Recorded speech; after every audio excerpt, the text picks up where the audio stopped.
अस्सलाम फ्रेंड्स, आज मैं आपके साथ शेयर करूंगी अपनी ग्रॉसरी। मैं ग्रॉसरी करने के लिए गई थी तो कुछ सामान लाई थी, तो मैंने सोचा कि मैं आपके साथ शेयर करूं। इसमें फ़्रोज़न सामान नहीं है, उसके अलावा जो है वो मैं आपके साथ शेयर करना चाह रही थी। तो मैंने कहा चलिए वीडियो का जो है वो आगाज़ करते हैं और आपके साथ मैं करती हूँ शेयर कि मैं क्या लाई हूँ। सबसे पहले मैं आपको दिखाती हूँ, वीडियो शुरू होती है, मैं दिखाती हूँ मैं लाई हूँ सर्फ एक्सेल। ये हाफ़ के जी का पैक होता है 500 ग्राम का, तो ये आपको मंथली जो है वो पूरा अच्छे से हो जाता है आपका ना। जब भी आप लॉन्ड्री लगाते हैं तो इनफ हो जाता है हमें। ओके, और नेक्स्ट है ये स्पंज है, क्लोथ है। इसके अंदर 3 पैक्स होते हैं स्पंज क्लोथ का। जैसे आप अपने घर की सफाई करते हैं, स्पेशली किचन की, तो किचन में ये बहुत काम आता है, बहुत ज़्यादा काम आता है किचन में ये। और इसके अंदर 3 स्पंजेस हैं, तो ये किचन के स्लैब वगैरह साफ़ करने के लिए बहुत अच्छा होता है। आप एक दफ़ा ले लें तो ये है कि आप इसको बार बार रीयूज़ कर सकते हैं। उसके बाद यहाँ पे आप देख रहे होंगे सॉल्ट और कोलगेट टूथपेस्ट जो कि ब्रांड है हम इस्तेमाल करते हैं। मैं ये मैक्स बार यूज़ करती हूँ, ये रिजनेबल होती है काफ़ी। और यहाँ पे आप देख रहे होंगे ये माश की दाल है। एक नई चीज़ मुझे देखने को मिली थी इस दफ़ा जब मैं गई थी शॉपिंग करने के लिए।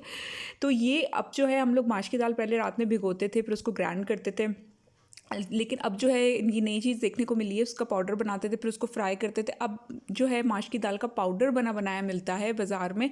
जस्ट आपको उसको घोल के जो है वो खाली फ्राई करना होगा और आपके दही बड़े जो हैं वो रेडी हो जाएंगे। तो ये काफ़ी जो है टाइम कंज्यूमिंग होता था, जो कि अब जो है बहुत आसान हो गया और काफ़ी आसानी की चीज़ें जो है वो इंट्रोड्यूस होती रहती हैं। तो this is one of them. उसके अलावा ये बेसन है और कुछ बीन्स वगैरह हैं, दालें हैं, सेवइयाँ हैं जो कि मुझे लानी चाहिए थी ईद पे, लेकिन सेवइयाँ वैसे भी बनती हैं बगैर ईद के। जब आपका दिल चाहता है मीठे का तो फटाफट आप सेवइयाँ जो है वो बना के खा सकते हैं। टैंक है, टैंक तो खैर सारी ही उसका अच्छा लगता है फ्लेवर का, लेकिन सबसे ज़्यादा अच्छा मुझे ऑरेंज फ्लेवर का लगता है, तो मैं ऑरेंज फ्लेवर का लाई थी। उसके बाद जो है वो रेड चिली पाउडर है। रेड चिली पाउडर भी बहुत इस्तेमाल होता है, आपको पता है हर जगह इस्तेमाल होता है। और बिरयानी मसाले तो आपको पता है जितने भी हों कम है, सारे जो है वो इस्तेमाल होते रहते हैं। इस दफ़ा एक नया मसाला आया है, पंजाबी बिरयानी। ये पहले नहीं आया था, ये इस दफ़ा आया है, तो मैं ये ले आई थी। मैंने कहा चलो ये ट्राई करेंगे कि ये क्या है। पंजाबी बिरयानी का नया मसाला आया है, या पहले होगा हो सकता है, मैंने पहली दफ़ा देखा, लेकिन मैंने पहले ही दफ़ा देखा है। तो मैंने कहा चलो देखते हैं। पंजाबी बिरयानी, बॉम्बे बिरयानी, सिंधी बिरयानी तो सुना था, ये पंजाबी बिरयानी कौन सी होती है, तो इसको जो है वो ट्राई करेंगे। और स्पेशल बॉम्बे बिरयानी तो आपको पता है, सभी को पता है कि बहुत ही अच्छी होती है। और मेरी बिरयानी बनाने का राज़ यही है कि मैं शान के मसालों से बनाती हूँ। और पुलाव बिरयानी मसाला भी बहुत अच्छा होता है। पुलाव तो बनता ही है घर में, लेकिन अगर आप थोड़ा सा भी पुलाव बिरयानी मसाला डाल दें तो वो बहुत बहुत इन्हांस हो जाता है। चाट मसाला मेहरान का मैं लाई थी, मेहरान का मुझे काफ़ी रीज़नेबल मिल रहा था। मैं खाते 60 रुपीज़ का ये पैक था। तो गलती से ये जब मैं घर आई तो मैंने देखा तो ये दो दो पैक्स जो है वो आगे पता नहीं किसने डाल दिए। इतनी, एक तो मुश्किल से जल्दी जल्दी शॉपिंग करनी होती है, और ये मेहरान का बॉम्बे बिरयानी मसाला भी आया है, तो हमें चीज़ें जल्दी जल्दी डंप करनी होती हैं ट्रॉली में, क्योंकि एक तो रश बहुत होता है रमज़ान में, आपको पता है, और दूसरा कुछ भी समझ नहीं आता इतने बड़े बड़े सुपरमार्केट्स में कोई चीज़ कहाँ होती है। फिर ये ऑरिगेनो आपको नज़र आ रही होगी। और ये एक और बॉटल है सॉस की जो कि मैं लाई थी फास्ट फूड के लिए, मकरोनीस के लिए, पास्ता के लिए।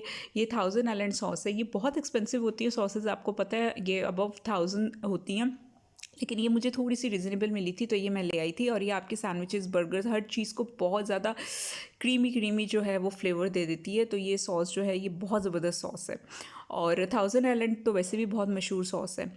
और ये जो है ये ऑरिगेनो है, जैसे कि आप देख रहे हैं ऑरिगेनो आपको पता है कितना जो है वो टेस्ट इन्हांसर है।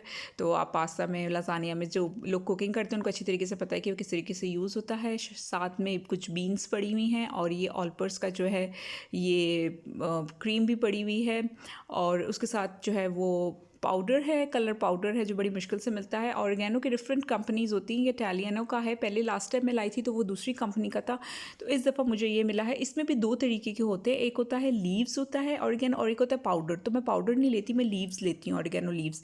तो ये जो है ये पिज़्ज़ा में बहुत ज़बरदस्त लगता है, पिज़्ज़ा में भी बहुत ज़बरदस्त लगता है। उसके अलावा जो है ये जेली है, और कस्टर्ड मेरे पास पड़ा हुआ था बहुत सारा, तो मैं जेली ले आई थी। अहमद की मैंने पहली दफ़ा देखी थी। ये जो है ये कलर है, जो कि आपको पता है आप जर्दे में भी डाल सकते हैं, आप बिरयानी में भी डाल सकते हैं। और ये है क्रीम, और क्रीम जो है ये मैं लाई थी स्पेशली फ्रूट चाट के लिए, क्योंकि मेरे हस्बैंड को इसकी फ्रूट चाट बहुत अच्छी लगती है।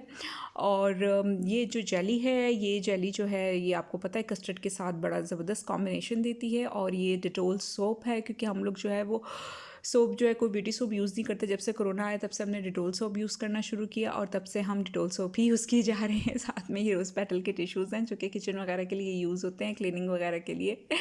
तो कुछ ये थी ग्रॉसरी। और जो मैंने कहा आपके साथ शेयर करूँ, फिर ये ऑयल है और ऑयल का जो है ये पैक है। और इसके अलावा जो है बेसन ऑयल और ये सब चीज़ें हैं। ईवा का ये था, ये मुझे जो है ये 2000 का पड़ा था।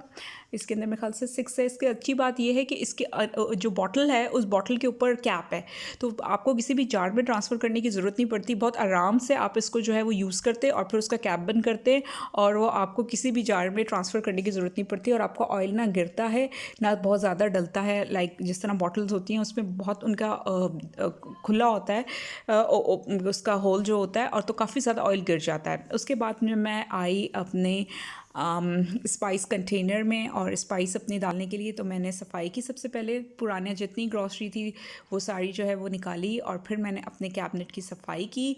और आपको पता है कुछ ना कुछ थोड़ा थोड़ा गिरता ही रहता है, जो दालें या सूजी या स्पेशल इस तरह की चीज़ें होती है। ये मेरी पहले की ग्रॉसरी थी जो मैं निकाल रही थी। ये पापड़ जो हैं ये कहीं नीचे आ जाती हैं चीज़ें, तो वो याद ही नहीं रहता। आप देख रहे होंगे चीज़ें बहुत ही इरेगुलर पड़ी हुई थी। तो मैं पूरे कैबिनेट्स की सफाई कर रही थी कि सफाई करने के बाद जो है वो ग्रॉसरी को जो है वो लगाऊंगी। तो मैंने अच्छे से सफाई की, क्योंकि पाउडर वगैरह कुछ भी होता है, सूजी का हो गया, मैदे का हो गया, डस्ट हो गया, तो वो बहुत ज़्यादा गिरता है।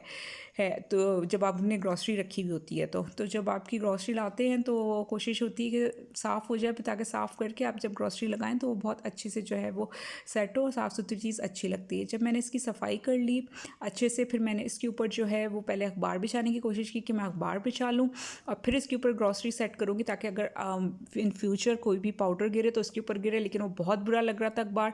फिर मैंने वो आइडिया छोड़ा और मैंने जो है ये क्रैप पेपर बिछाना शुरू कर दिया। और मेरे पास ब्राउन कलर का क्रैप पेपर पड़ा हुआ था, तो मैंने इसको बिछाना शुरू कर दिया। जब ये बिछाया तो ये बहुत नीट लुक दे रहा था और बहुत ही अच्छा लग रहा था। ये इसको मैंने डबल करके बिछाया, क्योंकि आपको पता है क्रैप पेपर बहुत ही ज़्यादा नाजुक होता है, बहुत जल्दी ख़राब भी हो जाता है, फट भी जाता है। तो जब मैंने इसको डबल किया तो इसकी अच्छी सी लेयर बन गई, और उसके बाद ये बहुत नीट लुक दे रहा था। जैसे कि आप देख सकते हैं बहुत ही ज़्यादा नीट लुक दे रहा था। और इसमें जो है वो ब्राउन इसके साथ जा भी रहा था, तो इसके अंदर फिर मैंने जो है वो ग्रॉसरी रखना। जी फ्रेंड्स, तो मैंने इस तरीके से ग्रॉसरी जो है वो ऑर्गेनाइज़ की थी साड़ी। मैं आपको दिखाती हूँ। ये वो थी कुछ जो मेरे पास पल्सेस वगैरह बची हुई थी, तो वो मैंने एक साइड पे कर दी ताकि मुझे पता चले मुझे पहले ये यूज़ करनी है। और जो भी न्यू पल्सेस थी जो पैक थी वो मैंने एक तरफ जो है वो रख दी थी सारी, ताकि जो है वो आपको पता चले कि क्या चीज़ आपके पास जो है वो यूज़ हो चुकी है, क्या चीज़ कम है, ताकि नेक्स्ट टाइम भी आप उसको जो है वो अच्छे से यूज़ कर सकें। और उसके बाद जो है ये जो भी छोटे छोटे पैक होते हैं जैसे कोको पाउडर वगैरह के, वो मैंने एक तरफ करके रख दिए थे। उसके बाद फिर ये सारी सॉसेस वगैरह लगा दी थी। मैं इमली जिंजर सॉस भी लाई थी, नहीं लेकिन मुझे इतनी पसंद नहीं आई, मैं रिकमेंड नहीं करूँगी। मैंने कहा था कि कभी नहीं मूड होता है इफ्तारी के टाइम में सॉस बनाने का, तो आप जल्दी से ही सॉस पकौड़ों वगैरह के साथ, समोसों के साथ, हर चीज़ के लिए यूज़ कर सकते हैं। लेकिन मुझे इतनी पसंद नहीं आई, इतनी स्ट्रॉन्ग नहीं थी, बहुत ही ज़्यादा लाइट इसका फ्लेवर था। और ये मैंने एक जगह सब चीज़ें ये सेट कर दी इस तरीके से। ये मेरा ऊपर वाला कैबिनेट था जिसमें मैंने इस तरह ग्रॉसरी सेट की। फिर नीचे वाले कैबिनेट में मैंने जो है वो सारे मसाले जो हैं वो रख दिए थे। और कैबिनेट जो था उसकी विड्थ जो थी वो काफ़ी ज़्यादा थी, तो इसीलिए मैंने जो है वो हाफ़ कैबिनेट फिर भी बच रहा था मसाले रखने के बाद। तो जो छोटे छोटे मसाले जो कि बॉटल्स में होते हैं वो मैंने आगे की तरफ रख दिए थे, और बीच में भी काफ़ी जगह बच गई थी, क्योंकि माशाल्लाह काफ़ी कैबिनेट जो होते हैं वो चौड़े होते हैं। तो ये छोटी छोटी जो बॉटल्स थी मसालों की वो मैंने आगे की तरफ रख दी थी सारी की सारी, ताकि जो है वो जब मैं कुकिंग कर रही हूँ तो सारे के सारे जो मसाला जाते हैं वो एक ही तरफ मुझे मिल जाए। और ये कुछ बॉटल्स थी जिसमें जो है वो मसाले भरे हुए थे और एक्स्ट्रा मसाले थे। तो ओवरऑल इस तरीके से मैंने ऑर्गेनाइज़ किया था कि जो ग्रॉसरी है वो ऊपर की तरफ हो, और जितने भी मसाला चाहते हैं जो कुकिंग में यूज़ होते हैं वो नीचे की तरफ हो, ताकि जो है वो मुझे मुश्किल नहीं हो खाना बनाते हुए। और मुझे ग्रॉसरी चूज़ करनी है कि आज क्या बनाना है, तब भी मुझे मुश्किल ना हो। तो फ्रेंड्स, होपफुली आपको मेरी वीडियो अच्छी लगी होगी। Thanks for watching my video. आप मेरे चैनल पे नए हैं तो सब्सक्राइब कर लीजिएगा और लाइक कर दीजिएगा, और अपना बहुत ख्याल रखिएगा। मिलते हैं अगली वीडियो में। अल्लाह हाफ़िज़।